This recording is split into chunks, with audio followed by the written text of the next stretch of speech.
Hi guys, Mike, your Professional Security Journal, 9:05, May 3rd, Sunday.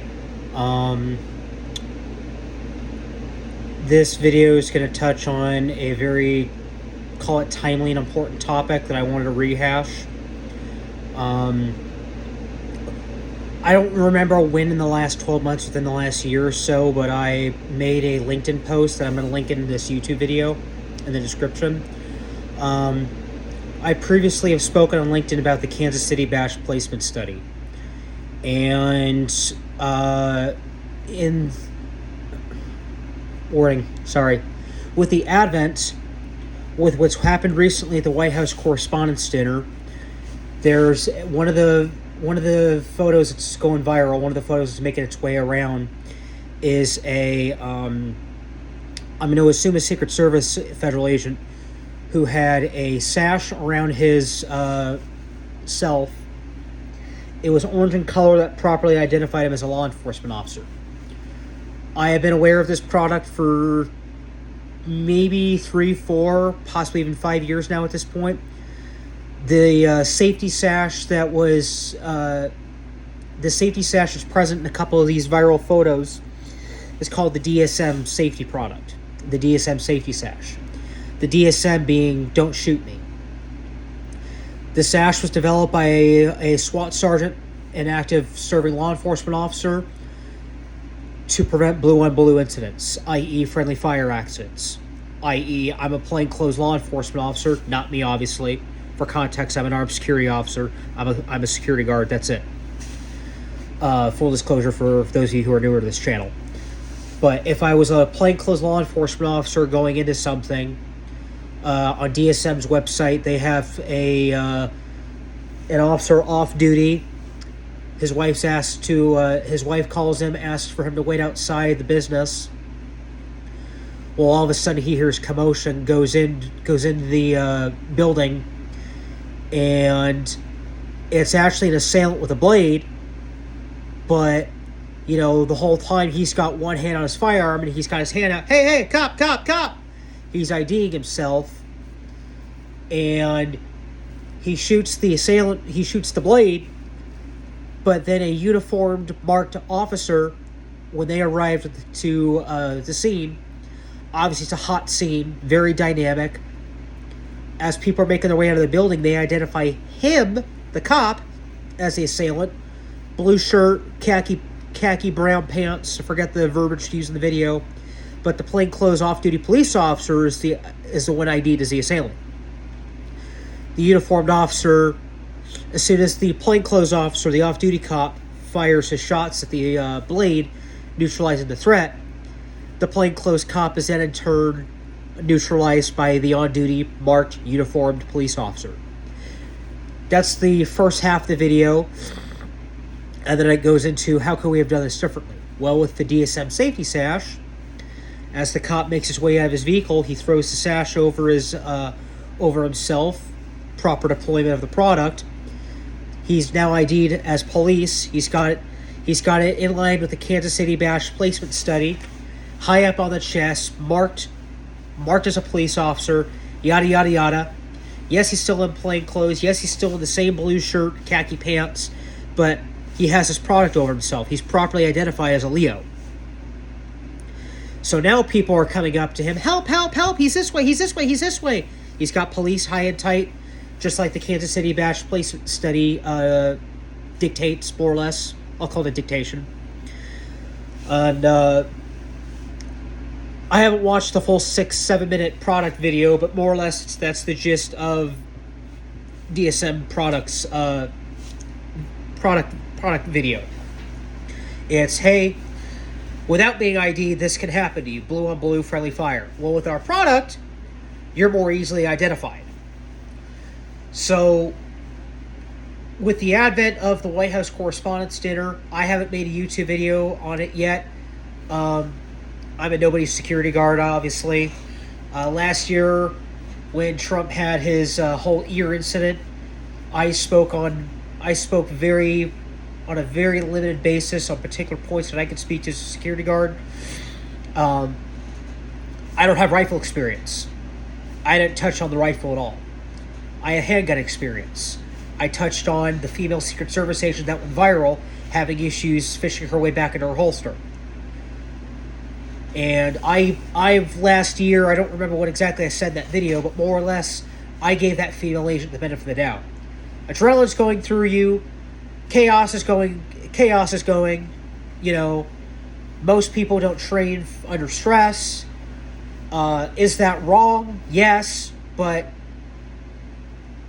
from I'm a nobody standpoint, I could see where the agent ran into problems.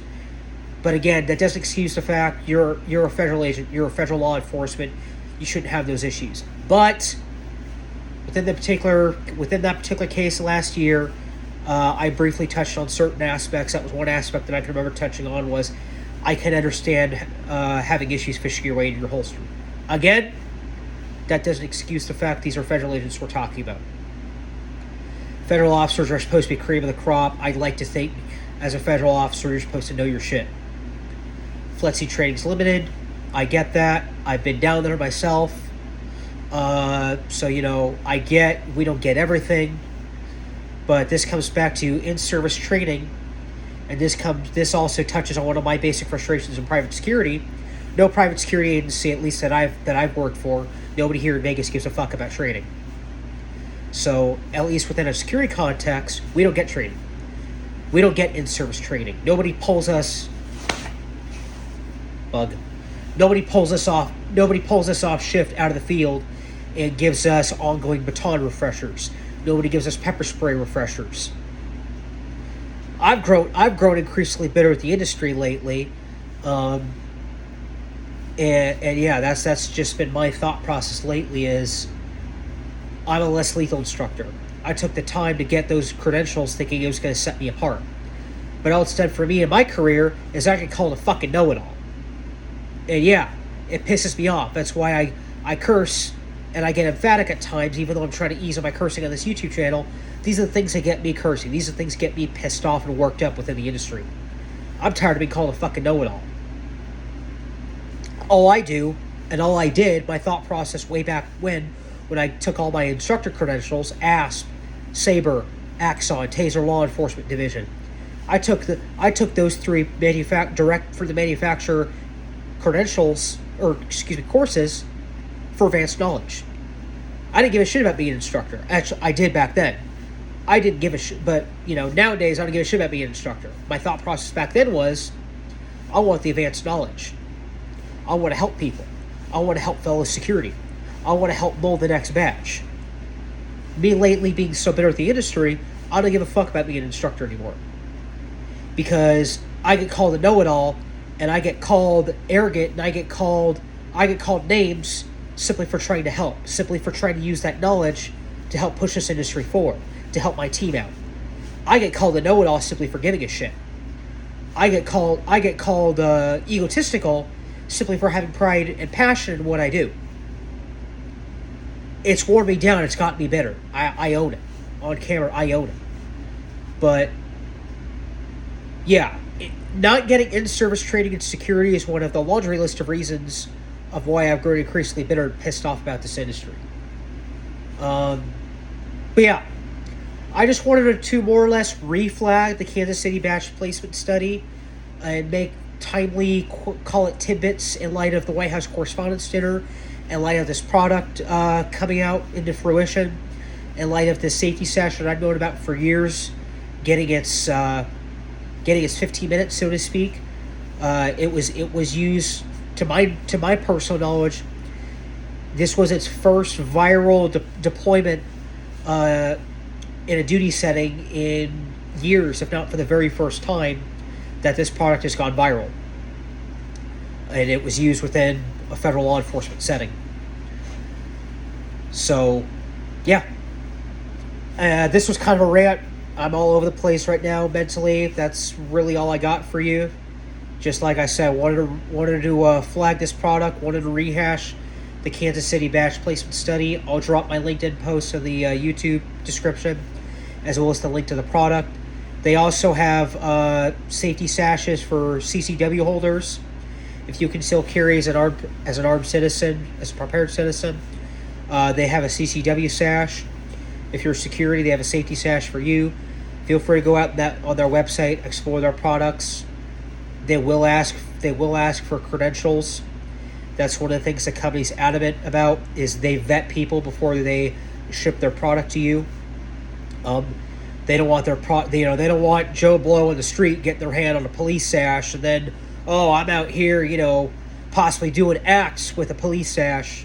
No, this company actually vets their, more or less they vet their customers. So I don't know the process for CCW or security, but I definitely know for police, they're going to ask for, your picture ID or whatever.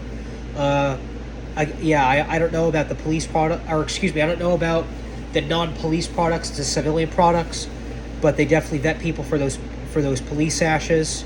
I imagine they're going to ask for your CCW permit or something for the civilian products, but it's really all I pardon me. That's really all I got for y'all in this video. This is Mike, your professional security journal. Stay safe out there, take it easy, take pride in our profession and all that y'all do out there. Stay situationally aware, stay vigilant, and other than that, see y'all soon in the next one. Take it easy.